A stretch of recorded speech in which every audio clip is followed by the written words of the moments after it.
Ministri në detyrë i financave, Kuran Murati, i ka drejtuar akuza në drejtim të ish partive opozitare, PDK-s, LDK-s dhe AAK-s, për të cilat thotë se po bëhen gati për ta ndryshuar në tavolinë rezultatin e zgjedhjeve të nënshkurtit dhe të formojnë një qeveri në koalicion me listën serbe. Murati përmes një postimi në Facebook thotë se këto parti po premtojnë se pas zgjedhjeve lokale do të bëhen të gjitha bashkë për ta përmbysur qeverin Kurti. Murati po ashtu ka hedhur akuza në drejtim të gjykatës kushtetuese, pasi sipas tij po ua bën një argat, sepse po e mban kuvendin të bllokuar tash e një muaj.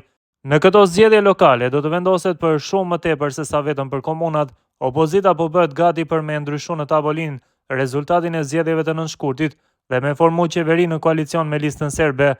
Këtë tashmë kanë filluar ta thonë edhe hapur në për tubime lokale e në për studio televizive.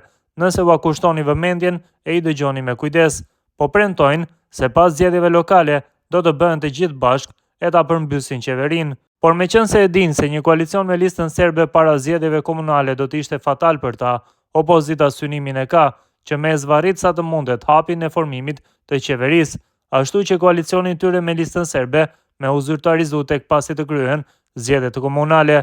Për zvarritje, një argat po ua bën edhe gjykata kushtetuese, e cila po e mban kuvendin të bllokuar tash e një muaj.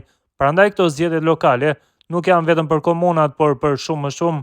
Në këto zgjedhje lokale do të përcaktohet edhe se çfarë qeverie do të ketë Kosova, një qeveri Kurti 3 që e forcon shtetin, apo një qeveri që e pret listën serbe në kuvend për 6 orë, derisa të kthehen nga Beogradi me instruksione se si ta sabotojnë shtetin e Kosovës.